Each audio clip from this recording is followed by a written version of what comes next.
My sister deleted my 11-year-old's high-stakes admission project, the one she spent 5 months working on, just hours before the deadline. "Screens are evil," my sister said casually. "You'll thank us later," my mother added. I didn't shout. I did this. 3 weeks later, their faces went pale. If anyone had asked me that night how my day was going, I would have said fine. In that automatic, lying-through-your-teeth way tired moms say it. I was just driving over to Mom and Dad's to pick my daughter Mia up. Nothing dramatic. Nothing unusual. Except the moment I stepped out of the car, I felt it. That wrongness. Like the last note of a song was off-key, but everyone kept pretending it wasn't. My nephew Ryan was outside in the driveway throwing a ball with some kid I didn't recognize. He glanced at me, then looked away like he had somewhere more important to be. Fine. Whatever. 11-year-old boys are allergic to eye contact. But Mia wasn't there, and that was the first crack. I walked into the house, and Mom practically pounced. "Oh, Erica, thank God you're here," she said, pressing a hand to her chest like she'd been through some war. "Your daughter has been impossible today." I froze. "Where's Mia?" "Locked herself in the bathroom," Vanessa answered, stepping out from the living room like she'd been waiting for her cue. Her voice had that sharp, triumphant edge she gets when she thinks she's right. Spoiler, she always thinks she's right. Dad didn't even look up from whatever he was stirring on the stove. "She threw a tantrum. Over a computer. It's not normal." My stomach clenched. "What do you mean, a computer?" Mom waved her hand. "Sweetie, she was glued to that screen all day. We took it away. She needs to learn to be a kid again." Vanessa nodded with faux wisdom. "Honestly, Erica, she's addicted. It's not healthy. We were doing you a favor." "Oh, a favor. Right, like setting fire to your house to help with heating." "Where is she?" "Bathroom," Vanessa said. "Crying, screaming, total meltdown." That did it. I didn't bother arguing. I knew my child. Mia didn't meltdown. She didn't withdraw. She got quiet when overwhelmed, which was worse. I walked down the hallway, each step louder than it needed to be. I knocked. "Mia? It's me." A choked sob came back. Not a tantrum. Not even close. "Sweetheart, open the door." A tiny click. The door opened an inch. Then a little more. Mia stood there with her laptop clutched against her chest like it was a wounded animal. Her face was blotchy and wet, her whole body shaking. My heart dropped. "Mom," she whispered, and the word cracked in the middle. They deleted it." I crouched down. "Deleted what, baby?" She burst into fresh tears. "My project. My whole project. They took my laptop and I tried to tell them, but they said screens were bad and I needed to go outside, and then Aunt Vanessa said she deleted everything I had open because she thought it was games, and, Mom, it's gone. All of it. 5 months. Gone." The world went completely still, like a vacuum, like nothing existed except Mia's shattered voice. I pulled her into me and stood, holding onto her because I wasn't sure which one of us might collapse. "Show me," I said, trying to keep my voice level, even though I could taste metal in my mouth. We walked back into the dining room where Vanessa stood like she was waiting for applause. "Oh, Erica, don't overreact," she said, rolling her eyes. "I deleted whatever she had open. Kids don't need that much screen time. You should be thanking me." Mom nodded. "Exactly. It was for her own good. For her own—" I couldn't finish that sentence. There were too many possible endings, all of them involving profanity. Mia sat at the table and opened the laptop with shaky fingers, clicked the folder, clicked again and again. Empty. Empty. Empty. She let out this quiet, broken sound, like she'd been punched in the chest but didn't have the air to cry for real. Vanessa shrugged. She'll get over it. It's just files. Not the end of the world. Not the end of the world. For her. Of course. I stared at her, and something inside me, something I'd kept folded and quiet for years, lifted its head. Mia touched my arm. Mom, what do I do? The deadline's tomorrow morning. Her voice was so small I almost didn't hear it.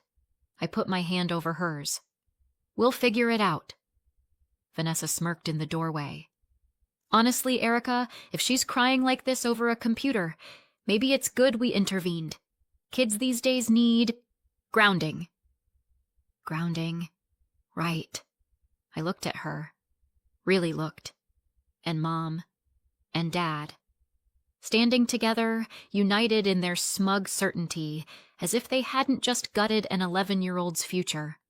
At the time, I thought they were just ignorant, careless, dismissive, maybe cruel, but nothing more. I didn't know yet. I didn't know how deep the betrayal went. I didn't know what they were hiding. I didn't know how far they'd already gone. Not then, but I'd find out soon enough. And what I discovered in the weeks that followed would change everything. I didn't tell Mia this part that night. Honestly, I didn't want her to see how much it shook me. But as I drove home with her sobbing in the back seat, clutching her empty laptop like a broken limb, one truth kept burning through my skull. They didn't just delete files. They deleted her future. 5 months ago, Mia got the packet for the scholarship admission project. Not a cute little write about your favorite animal assignment. No, this was the kind of project private schools use to decide which kids were worth investing in. The kind of thing parents brag about on Facebook for 2 years straight. The kind of opportunity my daughter, a shy, brilliant, STEM-obsessed kid, had been preparing for like it was her Olympic event. It was writing, research, coding, presentation design, creativity, logic. The whole academic buffet. And Mia had devoured every inch of it. Voluntarily, joyfully.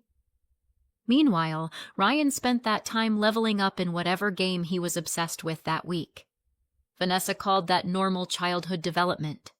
But here's the thing. My family has a long history of breaking things.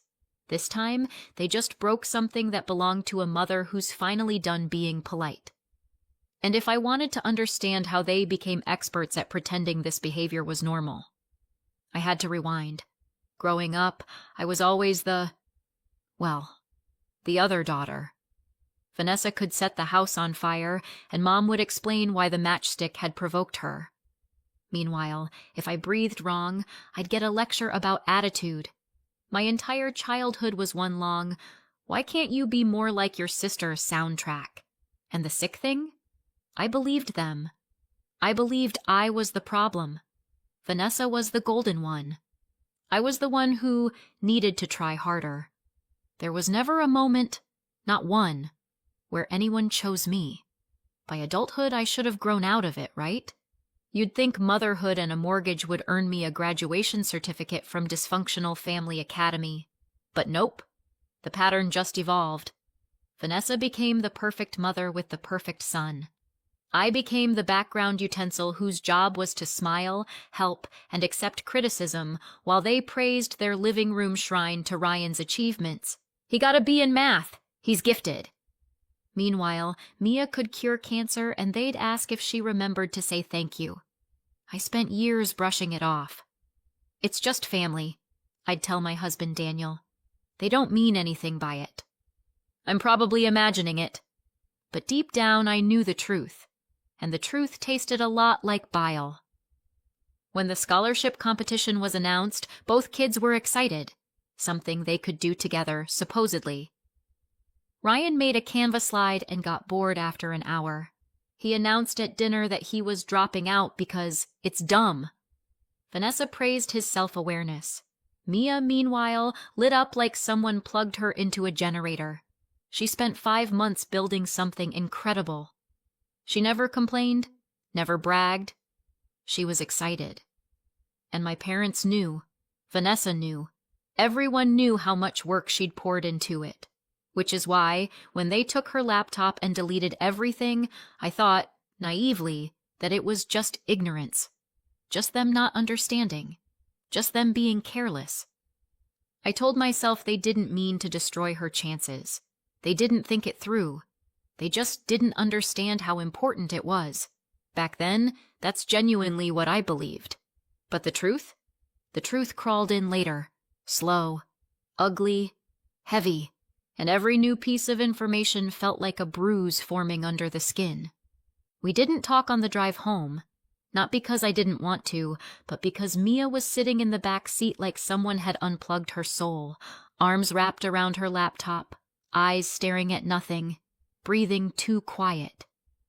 By the time we stepped through the front door, my chest hurt, like an actual physical ache, the kind only rage and helplessness can make. Mia sat on the living room rug and opened the laptop before I'd even taken my shoes off. "Okay," I said softly. "Let's just look." She clicked the project folder. Still empty. She swallowed hard. Maybe it's in the trash?" I suggested, kneeling beside her. My voice was too bright, like a kindergarten teacher trying to distract a child from a gaping wound. Mia clicked. Trash. Empty. Her lip trembled. Why would she empty the trash? Who empties the trash? "Apparently your aunt," I muttered. Dry humor. My only survival mechanism.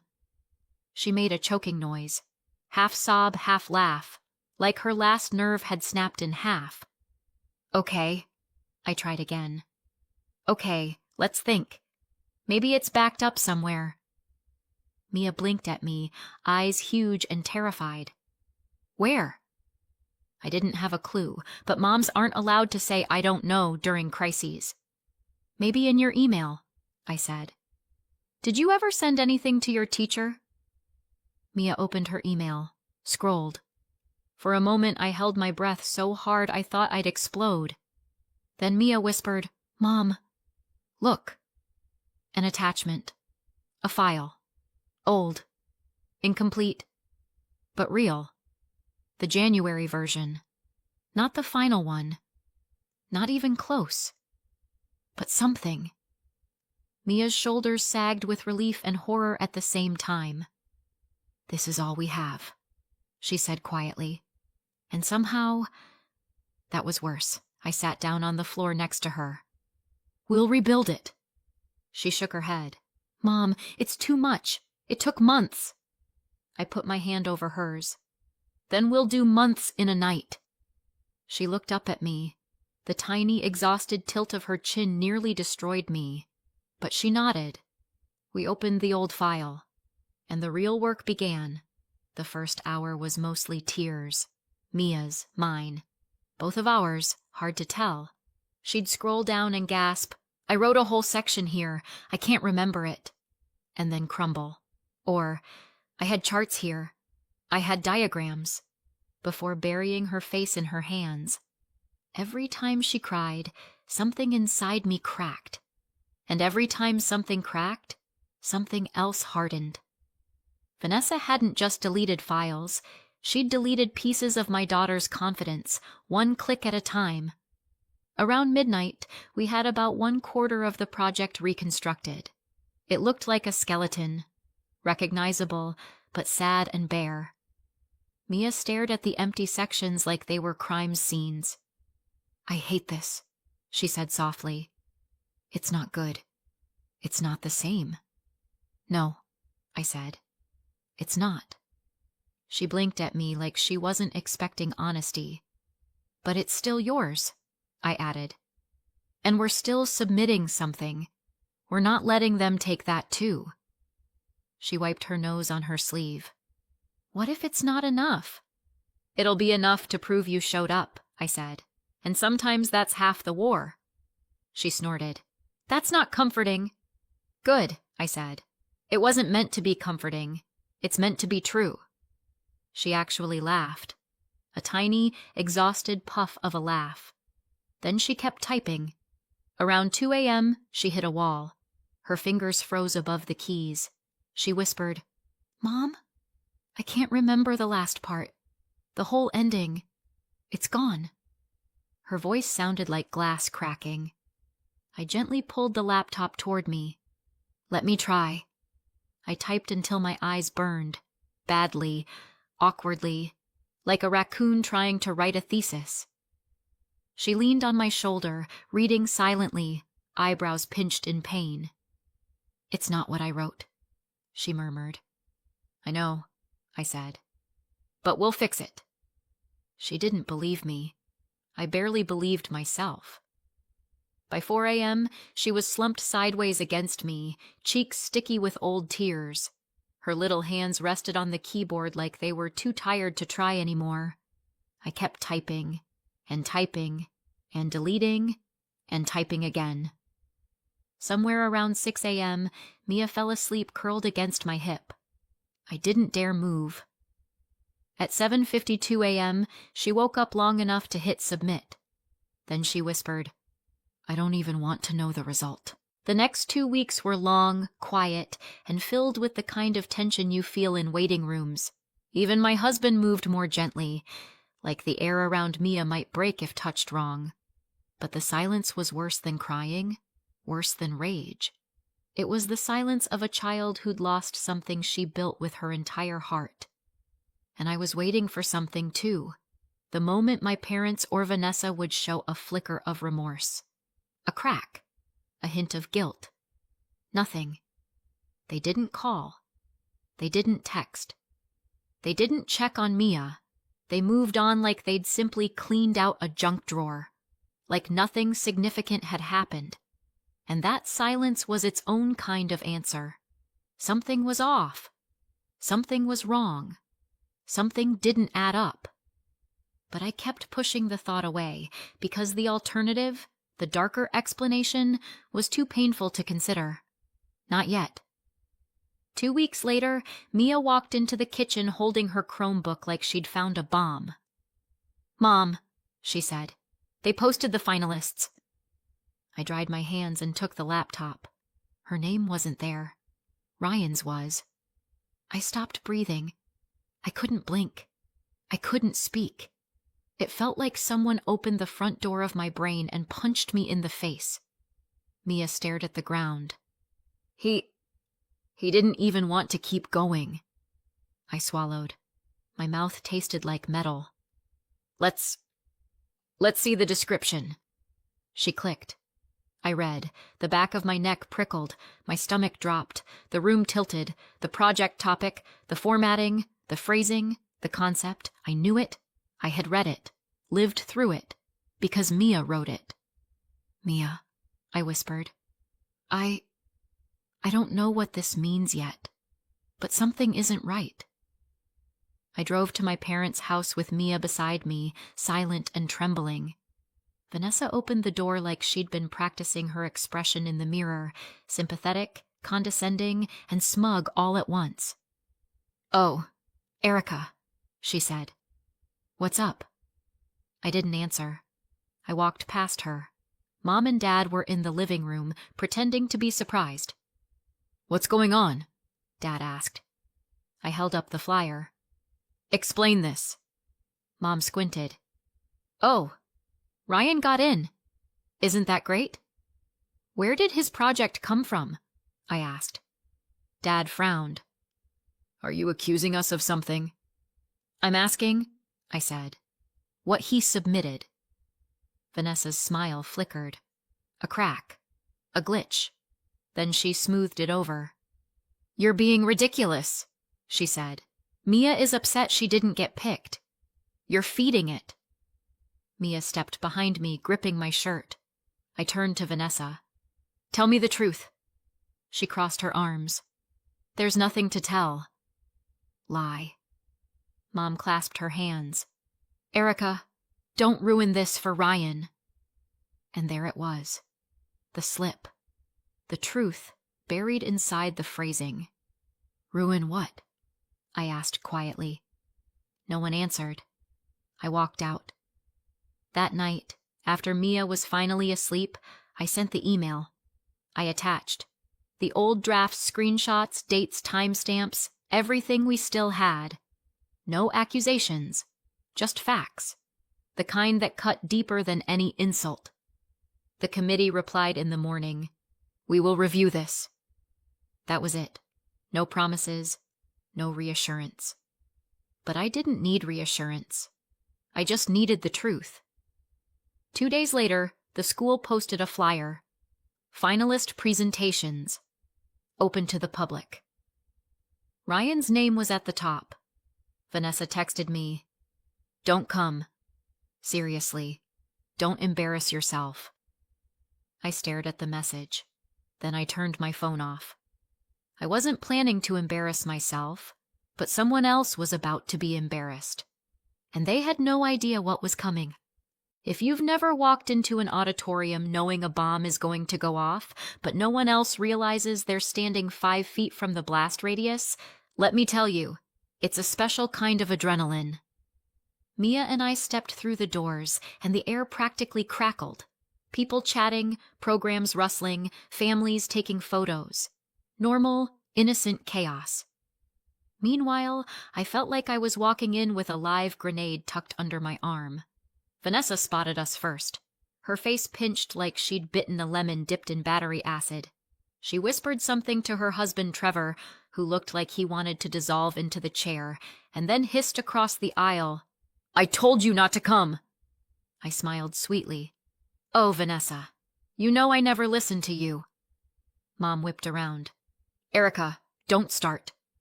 Dad followed with, "Let's keep things civil today." Civil? Right. Apparently stealing a child's 5-month project and passing it off as your son's is the new definition of civil. Mia squeezed my hand. She looked nervous but strangely composed, like she'd decided she'd rather face a firing squad than be afraid of Vanessa ever again. Good. She was growing up beautifully. Ryan's name was called halfway through the program. He walked on stage looking like someone had shoved him there with a cattle prod.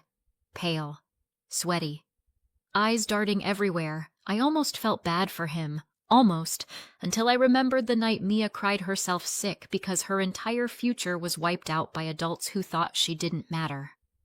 He cleared his throat into the mic. "This is, my project. It's about community, things, improving stuff. Inspirational." He clicked to the next slide like it might explode in his hands. Judges leaned forward, clearly confused when the boy who supposedly created a multi-layer urban planning model couldn't explain what a community anchor point was. His voice shook. It's like people and things." Professor-level analysis. Then a judge asked, "What was the most challenging part of your research process?" Ryan froze. He looked at Vanessa like he expected her to run on stage and rescue him. She stared back, smiling at him like an airbrushed refrigerator magnet. Then Mia raised her hand. Not timidly, not reluctantly, like a girl who had been quiet long enough. A judge blinked at her. "Yes?" Mia stood. Her voice trembled for 1 second. Just one, before she steadied. "You're asking about the research process?" she said. "For this project?" Ryan's eyes widened. Vanessa's head snapped toward us so fast I heard something crack. The judge nodded slowly. "Yes?" Mia launched into an explanation so clean, sharp, and articulate that the entire auditorium seemed to lean in. She described demographic mapping, survey modeling, community use patterns, all the things she worked on for months. She spoke like someone who breathed the material. Ryan spoke like someone who had learned English yesterday. A wave of murmurs washed through the crowd. Vanessa hissed, "Sit down, Mia." Mom added, "This is embarrassing." Dad muttered, "Such a show-off." I ignored them. By the time Mia finished, the judges exchanged looks. The kind of looks that said, "Ah, we see exactly what happened here." One of them stood. "Could we see both families backstage, please?" Vanessa's face went corpse white. Trevor's soul left his body. Mom clutched her purse like she might throw it at someone. We followed the judges into a side room where one of them, Dr. Harris, folded his hands. "We have reason to believe this project was not created by Ryan." Silence. Thick. Electric. I unlocked my phone, pulled up the drafts, the timestamps, the emails. "This is Mia's work," I said. "Every version. Every step." Vanessa lunged forward. "That is a lie! Erica manipulated those. She taught Mia to say those things." Dr. Harris raised an eyebrow. "You're alleging fabrication?" "Yes!" Vanessa shrieked. "Yes! They stole my son's work!" My mother, who apparently followed us into the room without invitation, chimed in. "Erica always wants attention. She's making Mia lie." Dad nodded. "This is harassment. Our family won't be slandered." And then a judge quietly asked Ryan, "Did you make this project?" Ryan stared at the floor. His chin quivered. His hands shook. "Ryan," Mia whispered softly. "It's okay," Vanessa snapped. "Don't talk to him!" Ryan broke. "Mom made me," he sobbed. "She said Mia doesn't deserve everything. She said I had to win. She said she'd be disappointed if I didn't. I didn't even want the scholarship." Trevor closed his eyes like he was begging God to erase his entire marriage. Dr. Harris exhaled slowly. "That settles it." Vanessa sputtered. "He's lying! He's being manipulated! Dr. Harris raised his hand. "Ryan is disqualified. Effective immediately." Mom gasped like he'd announced the earth was ending. "And," he added, "because this scholarship carries financial value, we are required to file an official fraud report." Vanessa's mouth hung open. Trevor whispered, "Oh my God." Mom grabbed Dad's arm. "Do something!"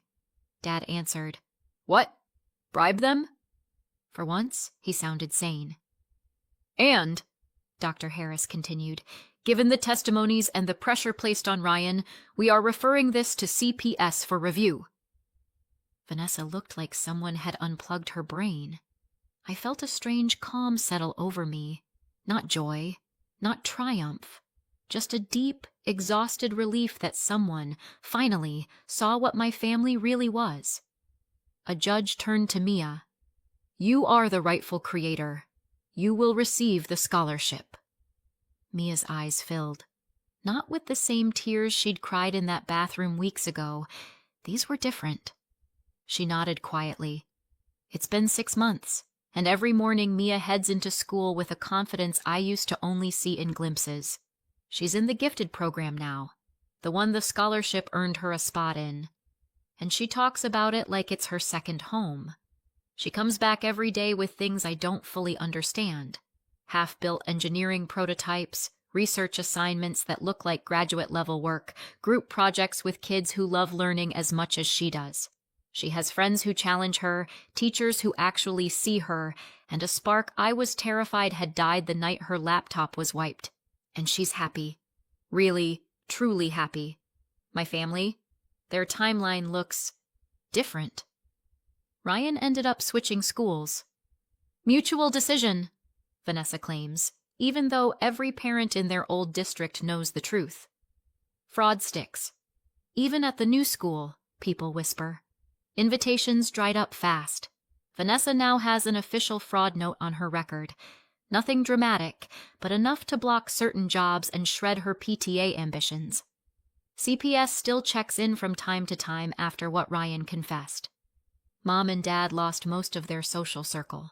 Turns out sabotaging a child doesn't make you very popular at potlucks. We're no contact now. Peaceful. Quiet. Honestly, better. Mia is thriving. Their lives? Not so much. So what do you think? Did I go too far or not far enough? Let me know in the comments and subscribe for more.